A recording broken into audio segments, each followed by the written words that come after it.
Hello, ladies and gentlemen. Welcome to the first installment of Against the Spread, just in time for football playoffs, NFL season. Feels like we blinked and this season went by. Feels like yesterday it was that Steelers-Patriots opening Thursday nighter. Steelers getting those 7 points in New England. Really does feel like we blinked this season away. As always, Anthony Nikki Jr. alongside the Bashers. Berg on my right, Joey Staxxx on my right. Staxxx, how we feeling going into the playoff weekend? It's the best time of year. Wildcard Weekend. It's Saturday football. A lot of exciting games. A lot of funky teams kind of sneaking into the playoffs here. It's going to be interesting. A lot of interesting games we got on the card here. Yeah, it's exciting. Ace kind of had a week off last week. Really, the only game with playoff implications was that Jets-Steelers matchup in Week 17. Yeah, absolutely. But this weekend should be great with action-packed excitement. I'm really looking forward to all four of these games. Yeah, it's going to be a great weekend, of course, for those teams not in the playoffs. A lot of openings out there, a lot of excitement in this off-season. 7 coaching openings now after the Lovie Smith firing. Ace, you got to be shocked by that last one, Tampa Bay opening up. Yeah, absolutely. But when you actually look into the firing, it isn't as crazy as people are making out to seem. Lovie Smith, a defensive coach, and meanwhile that defense has not improved in 2 seasons. You got some real big players on that defense. You would anticipate them being better than they were. Yeah, Staxxx, I was talking to you earlier today. He was the one that updated me about the Eagles possibly talking to Tommy Coughlin, causing some chaos in the NFC East. Yeah, I mean, I don't know how the Eagles fans of Philadelphia would take news like that. It's a big switch. One of the rivals in the New York Giants. Do like Tom Coughlin. I think he's a good coach. I think he could potentially do a lot of good in Philadelphia if he does decide to go that way. Yeah, you would think you would at least know the Giants very well. But that is for next season. And like I said, 7 openings. Going to be a lot of fun really in the next couple weeks. See who lands where. Chip Kelly had the interview out in San Francisco. Rumbling starting to pursue about Adam Gase, really the #1 prospect on the market. Looks like he may be heading to Miami. Not official yet, but he could be the first big domino to fall. Playoff weekend, though, is here, guys. We lead off Houston, Kansas City, AFC. Both AFC games will be on Saturday. Staxxx, where you at on this one, in this wild card matchup? Well, obviously the Kansas City Chiefs have been playing some really good football. Red hot, went on a great winning streak towards the back end of that season. But, I mean, these Houston Texans have quietly played some really good football as well. That defense has been lights out, absolutely phenomenal. They're going to be at home. They have that home field advantage. I expect the crowd to really get into it here. We have a lot of injuries, kind of a makeshift offense for the Houston Texans team. But with that being said, I think that home field advantage, I think, the kind of football that they're going to play here is going to ultimately allow them to get this win here and shock a lot of people. Already shocked a lot of people winning the division. So I think these Houston Texans can get this first win here, and regardless, once they do, they're not going to go very far. I think that's it, but I think they can get this win. Yeah, this AFC South really turned into one of those divisions that was very odd this season, folks. You couldn't predict Andrew Luck going down like that. You got a full year out of Matt Hasselbeck. People were calling for Pagano's head all season, and then ends up one of the guys still with a coaching job in this NFL. But talk to a couple experts this year, guys. Been in the business 30, 35 years. This is one of the few losing seasons they've had. It's been such an odd season, Ace. And Houston's one of those teams you really couldn't put out all year, but this year they finally got over the hump. Deserved it. 3 division wins to end the season. Only gave up 26 points in total over those 3 weeks, Ace. Yeah, absolutely. Everybody's talking about the Kansas City Chiefs' long winning streak, and well deserved. But at the same time, the Houston Texans started off the season pretty bad themselves, and they really righted their ship, given their division was much easier. But at the end of the day, that defense really stepped up for these Texans. Romeo Crennel really got all of these pieces working together, and that was the X factor in them becoming one of the top rushing defenses in the NFL. If you look after their Week 9 bye, they've only allowed 1 rushing touchdown, and the most rushing yards any running back has gotten in a week was LaShawn McCoy with 55 yards. They've really been dominant, and they have the dominant pass rushers to get to the quarterback and make it uncomfortable. I really think that that's going to be a huge X factor for them this weekend. Yeah, really. This is a great game here.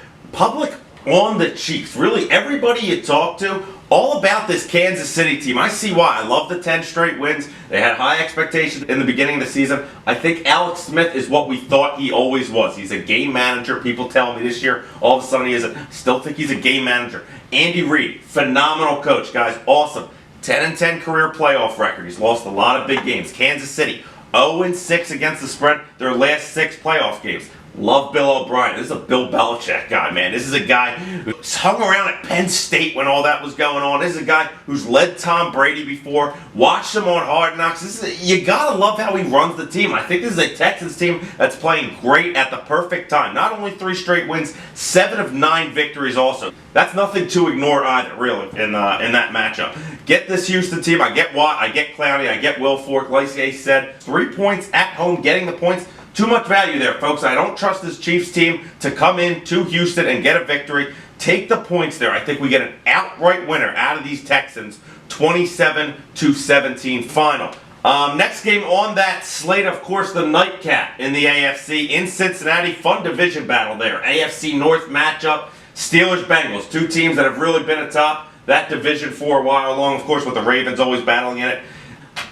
This is one of those spots, Staxxx. It's hard to go away against the Steelers because this is just a team that's been there before, done it before, against the Bengals team that hasn't done it before.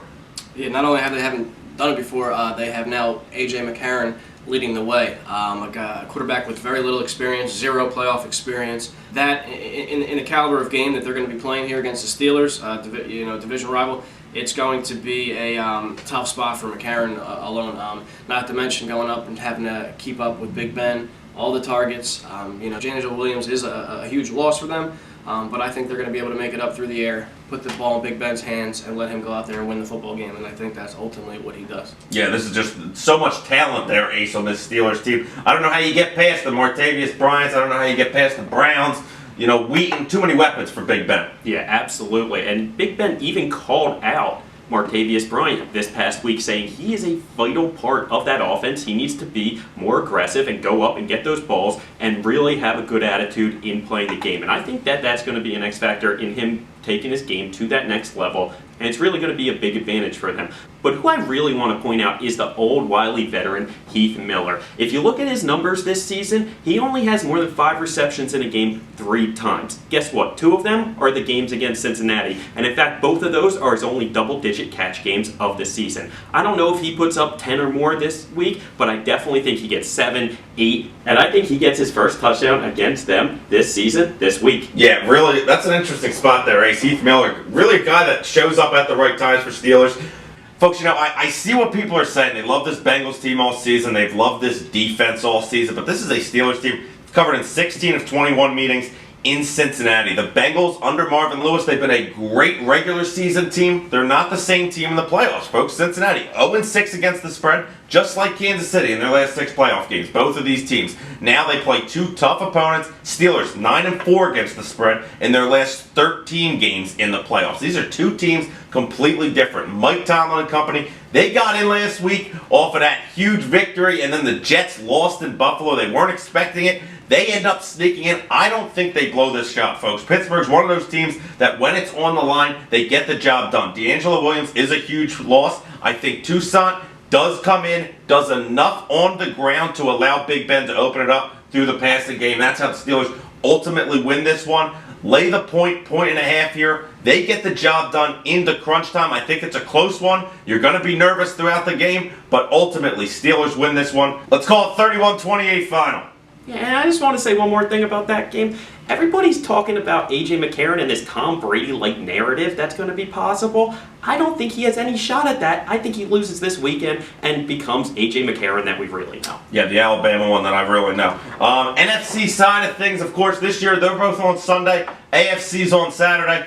NFC opens up in that freezing game in Minnesota. They're talking about this one, negative 10-degree wind chill. Really interesting spot here. Earlier in this season, these 2 teams matched up. Game was at about a pick-em. That was when the Seahawks were coming off of a bye week, heading to Minnesota. Now, all of a sudden, in this spot, opened up at 7 points for these Vikings. Down to 5 now. But still, anytime you see that kind of advantage, it's the same game later in the season. I'm going to take the 5 in this spot. Staxxx, loving the Vikings here. Yeah, no, absolutely. I mean, public banging on the Seattle Seahawks here. We're getting the line dropping down, like you said. That's going to draw a red flag immediately. That immediately makes me want to pull on these Vikings, which I already did like before I saw any of the lines. That was my gut instinct here. It's a sloppy game. We have Adrian Peterson kind of taking over here. I think this is going to be the AP show, giving Teddy Bridgewater, a smaller role. Let a veteran like AP get in there, do his thing. I think they keep this game very close, and I think at the end they have a shot to pull it out and shock a lot of people here. Yeah, I'm especially a big believer in that. Those horrible weather games, that really evens the playing field for any two teams, man, because it's freezing out. Everybody's dealing with the elements also. Ace, I got a Seahawks team that the public is so in love with right now, but so difficult to three-peat a division. Yeah. A three-peat a conference on that, you know? Yeah, absolutely. I mean, it's extremely difficult to get to a Super Bowl that many times in a row. And eventually, you're just going to lose these coin flip games, and that's what this weather really makes this game, a coin flip game. Now, you look at the Minnesota Vikings, they've been playing good football under Mike Zimmer, and I really think that they're taking that next step into being a very good contending team in the NFC. Everybody's saying AP can't run in the cold. I think AP's on a mission this year, and nothing's going to stop him, especially just cold weather. That's not going to stop the man. Teddy Bridgewater, it's clear, is a game manager, and that is fine. You can advance, especially in these tight games. I really think that the Minnesota Vikings win this coin flip, and I'm shocked that the line is as high as it is. Yeah, this is such a defensive war. I really think that we're going to get one of those 17-16 kind of game, one way or the other. I really do believe that. Vikings have covered in 10 of their last 13 home games. I got a spot here. AP is going, like Staxxx said, I mean, this is a guy that's been on a mission all season following the suspension last year. Got to make a run in one of these next couple of years for him. He's getting to that later stage of his career. I think Zimmer's the exact coach he needed. Defensive mind. Two great defensive teams. This is going to be a war on Sunday afternoon. Freezing conditions. Roll here with the Minnesota Vikings plus those points. Again, 17-16 type of game. By the way, going to be one of the better games of the weekend. I think a defensive battle in Minnesota. The nightcap, Sunday nighter, NFC wildcard, last game of that weekend. Really a game that I don't think we would expect of this one earlier in the season. And definitely if we did expect it, I don't think we'd be expecting going to Washington. We'd be expecting this thing in Lambeau, but Staxxx, here's a Green Bay team that's really kind of backed its way into the playoffs following a 6-0 start to the season. Yeah, I mean, there's been times they've looked absolutely horrible. Aaron Rodgers doesn't look like the same guy.